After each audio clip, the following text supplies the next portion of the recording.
السلام عليكم والصلاة والسلام على مولانا رسول الله وعلى آله وصحبه أجمعين. خوتي اليوم جيت ندير هذا الفيديو هذا على حسب الحكم اللي كان جرى المباراة ما بين المنتخب المغربي والمنتخب سيراليون، وعلى المخرج اللي كان كيصور شي لقطات يعني لا إرادية في وسط المباراة، ونهضر شوية على المباراة اللي الحمد لله عاد جمع ما بين المنتخب المغربي والمنتخب المصري أقل من 20 سنة في النهائي الحمد لله ديال الكاس، الحمد لله ديال اللي غادي نلعبوه إن شاء الله بحول الله، ديال نصف النهاية اللي غادي نلعبوها إن شاء الله، اللي غادي تأهلنا بإذن الله إن شاء الله للنهاية، ونشوفوا كيفاش يجري هذا الماتش هذا. الأستاذ الإطار محمد وهبي، نشوفوا كيفاش غادي يجري هذا الماتش هذا وكيفاش غادي يدخل بالتشكيلة، ونهضروا على هذه المسائل هذه ونحلوها مع بعضياتنا في هذا الفيديو إن شاء الله بحول الله. وهو كما قلت لكم بعدا ما تنساوش تدعيو مع خوتنا الفلسطينيين، الحمد لله ويجعل ربي ينصرهم نصرا عزيزا. هي هذيك دابا غادي نهضروا على المباراة اللي كانت جمعت ما بين المنتخب المغربي والمنتخب السيراليون. نتوما كتشوفوا كلكم تفرجتوا في ديك المباراة، واخا حنا لحد الآن ما مقتنعينش بالمنتخب ديالنا. المنتخب ديالنا مازال ما عطاناش ديك الجرين تاع اللي كنعرفوها في المنتخبات الوطنية المغربية، اللي كتشبعنا الكرة وكتشبعنا الفراجة كما كنقولوا حنا باللغة ديالنا. ويعني المباريات ديال الشباب ديال أقل من 20 سنة يعني ما قنعتناش. بعد أنا خصيصا ما اقتنعتش بديك المباريات، واخا جريناهم وتأهلنا بقينا بغاديين بمباراة وتأهلنا لنصف النهائي، ولكن ما مقتنعش باللعب ديال الدراري تبارك الله وديال الإطار الوطني محمد وهبي. يعني اللي ما عرفتش الأستاذ محمد وهبي كيعطي الخصم ديالو واحد القيمة أكثر من الفريق ديالنا، كيحترمو بزاف. فعلا هو الفريق نحترموه الخصم ديالنا، ولكن ما نحترموش أكثر من القيمة ديالو باش ما يسيطرش علينا. حنا كنهضروا وكنحلوا هذه المواضيع دائما. حنا المنتخب ديالنا منتخب زوين، الدراري في رجليهم الكرة. حاجة وحدة اللي بغينا كان الأستاذ محمد وهبي، بالأخص المباراة ديال مصر والمغرب. انت راك عارف دابا مصر عتسميه هي تحدي وانتقام على المباريات اللي جرينا معهم شحال هادي وكنا كنفوزوا عليهم. هما بالنسبة لهم كيقولوا الجماهير ديالهم المعلقين ديالهم واليوتيوبر ديالهم كيلوحوا ميساجات كيقول راه مصر خايفة من المغرب لا تقلها بحال المرة الأخرى وكذا. حنا ما يبيعوناش العجل الهضرة ديالنا، حنا غادي نلعبوا الكرة كي مصر كيجمع المنتخبات اللي كنلعبوا معها دائما. هو دابا حنا هاد المباراة نسميوها كلاسيكو عربي إفريقي، يعني ما بيننا وبين إخوان ديالنا المصريين.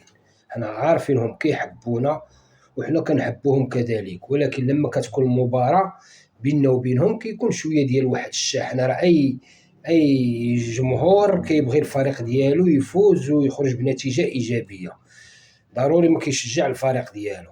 ولهذا حنايا الحمد لله كمغاربة كنشجعوا الفريق ديالنا المنتخب ديالنا وبغيناه يفوز، ولكن الطريقة اللي غادي يفوز بها وهي طريقة يعني يدير داكشي ديال لي تاكتيك عقلاني. أستاذ محمد وهبي خاصو يعرف كيفاش يجيري الماتش مع الإخوان ديالنا المصريين. مصر كما غادي نقول لك أستاذ وهبي وانت جاري بهذا الشيء هذا قبل منا حنايا، المصريين غيخليو لك في رجلك الكرة، غادي تلعب الكرة، غتكون انت مبادرة منك. هما المصريين حنا كنعرفوهم كيلعبوا اللور، بالاكثريه كيلعبوا اللور، غادي يلعبوا على الهجمات المرتده.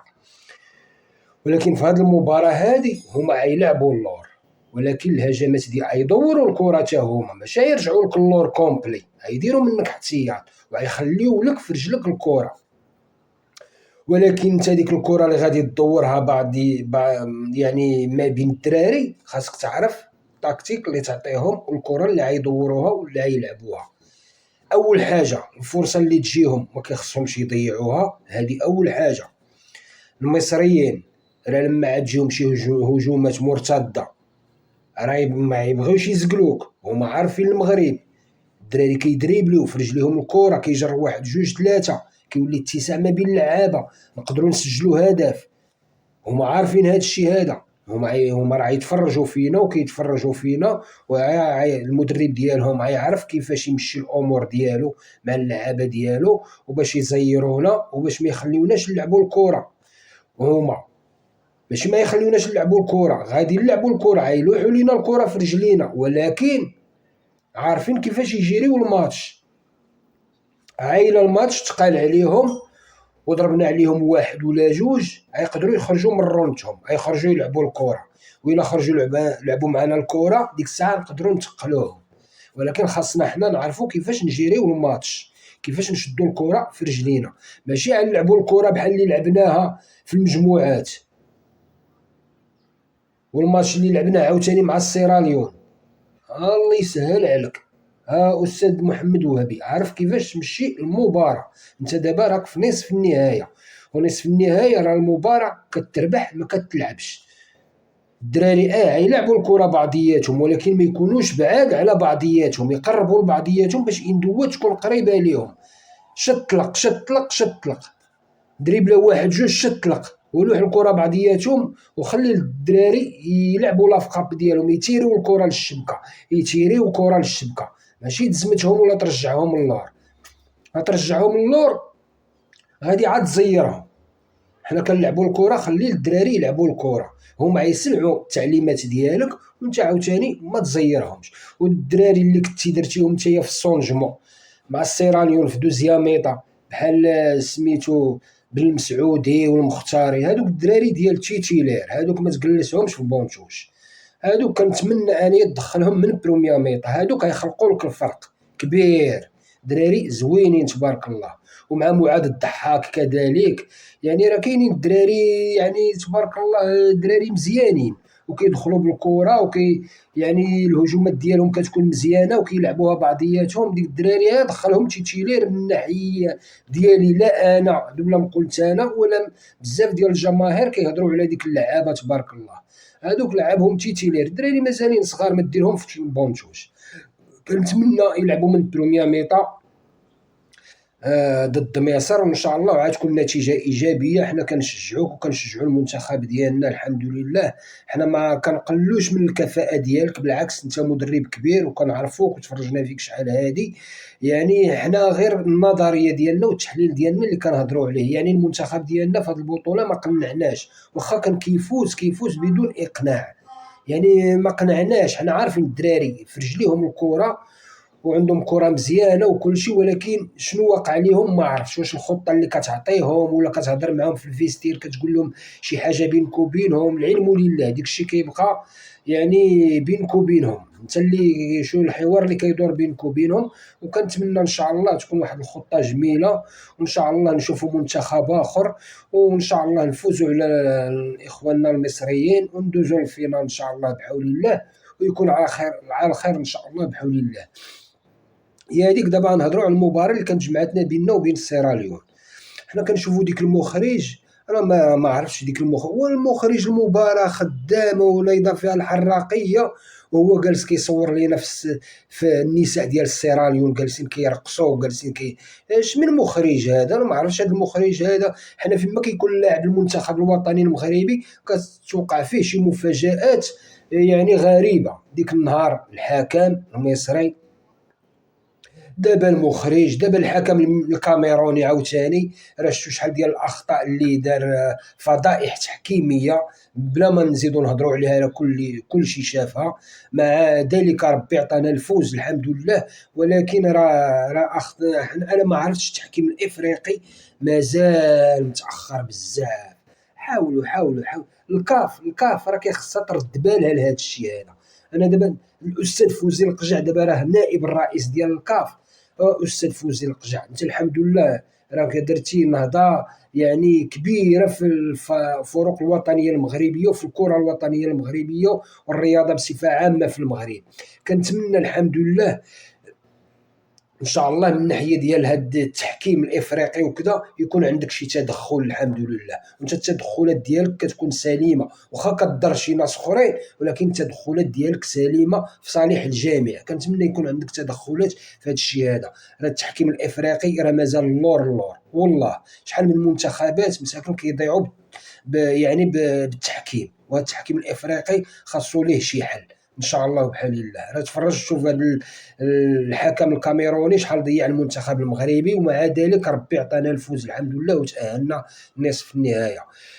يعني دابا انا كنزيد نهضر على هذا المخرج هذا المباراه خدامه، هو جالس كيصور لينا في ديك السيراليونيات والمراه هزه وليدها وجداها، واش حنا في المباراه ولا انت كتصور لينا ديكش؟ حنا في كاس العالم؟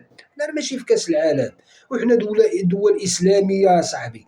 راه كاينين الناس اللي جالسين مع وليداتهم، جالسين مع بناتهم، مع اولادهم، مع والديهم، والناس كيتفرجوا في ديورهم، وانت كتصور لينا ديك الشيء يا صاحبي. واش من مخرج انت؟ واش انت ما عندكش وليداتك كيتفرجوا في هذه المباراه ولا جميع المباريات؟ وما نعرف الا واش مزوج ولا ما مزوجش، العلم لله. انت تبدا تبين لنا في ديك اللقطات يعني لا اراديه، وبنادم ما يزيدش يهضر عليها بزاف. والله الا كنتي انت بحالك هذا المخرج هذا يبدا يدوز لنا ديك المباريات بحال هكا بناقص منك بلا ما يديروك. والله نقول لك اللي كاين، حنا في المباراه كنتفرجوا في المباراه فعلا كطعم المباراه بواحد اللقطات ديال الجمهور، ولكن لقطات ايجابيه ماشي سلبيه. تورينا لقطات حنايا يعني خارجه عن النطاق. لا راه كاينين ناس عائلات كيتفرجوا مع وليداتهم ووالديهم وكل شيء. ترى داري بهذا العمل هذا، حنا ماشي غادي ننصحوك ولا هادي.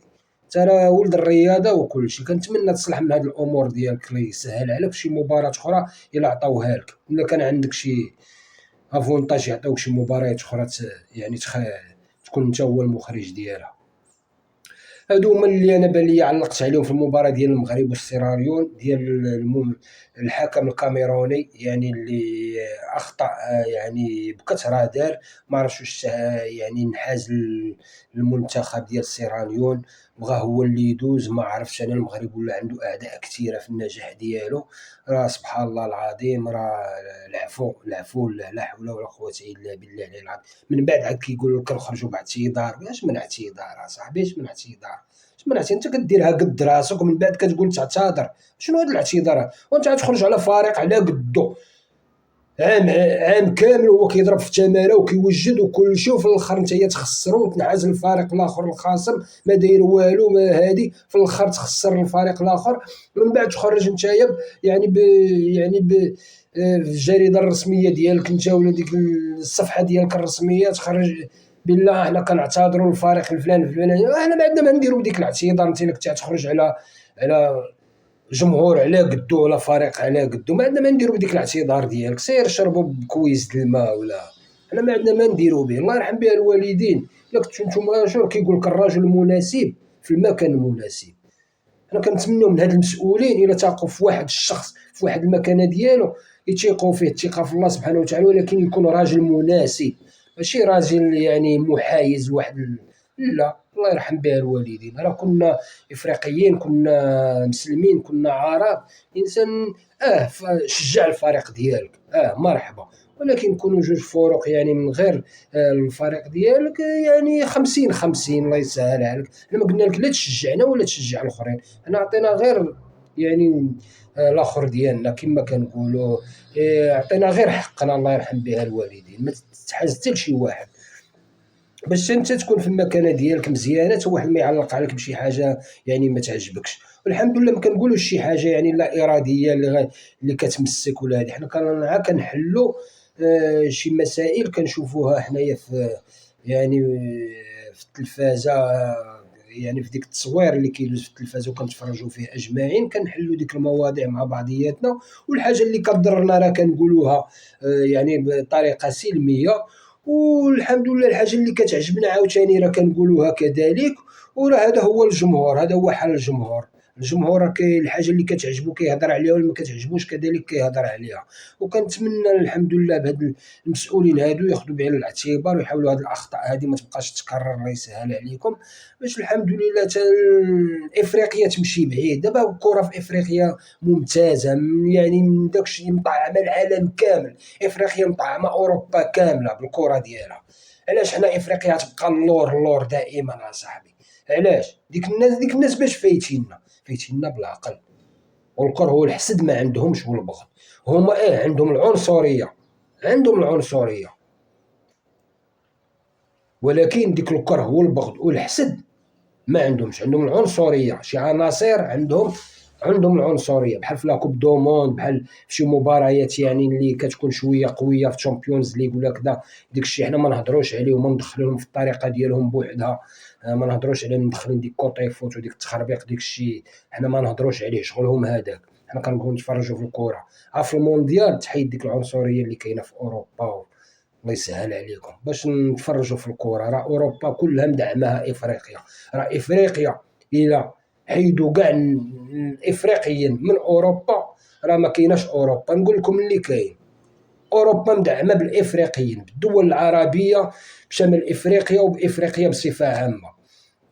وهذا الشيء غادي نقول اخوتي في هذا الفيديو هذا. وكنتمنى الحمد لله المسؤولين ياخذوا بعين الاعتبار ان شاء الله. وكنتمنى المباراه ديال المغرب ومصر دوز على احسن ما يرام، ويكون الجمهور الحمد لله، الجمهور كيعطي طعم خاص في المباراه بحال هكا. والحمد لله حنا جيران، غيكون كلاسيك، وانا نسميه كلاسيكو ما بين المغرب ومصر. وكنتمنى دوز مباراه يعني في روح رياضيه الحمد لله، والتعليق يدوز زوين، والمخرج عاوتاني كذلك يدير المهام ديالو يكون ممتاز، ويكون شي حكم يعني يعرف يعني الحمد لله العفو، يعني يصفر يعني يعطي الحق لكل واحد ديالو، ما يتجرأ ينحاز حتى لشي فريق. وكنتمنى ان شاء الله تكون المباراة مزيانة ونتفرجوا فيها ان شاء الله بحول الله حنا اجمعين، وغادي يكون على الخير، واللي فاز يستاهل يدوز ان شاء الله للنهاية. وراه كتعرفوا الكاف راه شوية عاوتاني حتى هي سبحان الله العظيم. راه شفتوا لما كانت هذه البطولة منظمة في الكوت ديفوار، كانوا جامعين المنتخب المغربي، المنتخب ديال مصر، منتخب جنوب افريقيا، منتخب ديال نيجيريا، كانوا في مجموعه وحده. لما كان غادي يتلعب هاد لاكوب في لاكوت ديفوار، كنا في مجموعه وحده. احسن الفرق اللي دازت في نصف النهائي وتاهلت لكاس العالم جمعتهم الكاف في مجموعه وحده. يلا هما اللي كانوا غادي، هما اللي يعني اللي غيشرفوها في لاكوب دو موند. هما دازوا بربعه، هما اللي غيشرفوها في لاكوب دو موند. يعني اللي غادي الحمد لله غادي تلعب في الشيلي، كانوا غيتقصاو منهم جوج لو كانت بقات منظمه في الكوت ديفوار. لما كوت ديفوار انسحبت تنظمات في مصر، عاودوا القرعه. صدقنا حنايا طحنا في مجموعه، طحنا انا ونيجيريا مع بعضياتنا دزنا بجوج، ومصر طاحت في المجموعه، وجنوب افريقيا كذلك طاحت المجموعه، والحمد لله دزنا بربعه. الحمد لله. شويه عيان اخوتي راه على هذا الفيديو، والله الا درتو بزاف من تعصبت على حساب المخرج وعلى حساب الحكم وعلى حساب شويه ديال، يعني راه كتعرفوا شويه ديال الروتين ديال الاعصاب لما كدوز في واحد المباراه ما كيعجبكش الحال، واخا كتكون شويه عيان. الحمد لله ربي كيعطيك القوه باش شويه الحمد لله تبغي يعني ترسل شي فيديو للاخوان ونشاركوا معاهم. وهذا الشيء اللي غنقول لكم اخوتي، وان شاء الله بحول الله نتفرجوا في مباراه مزيانه ويكون غير الخير.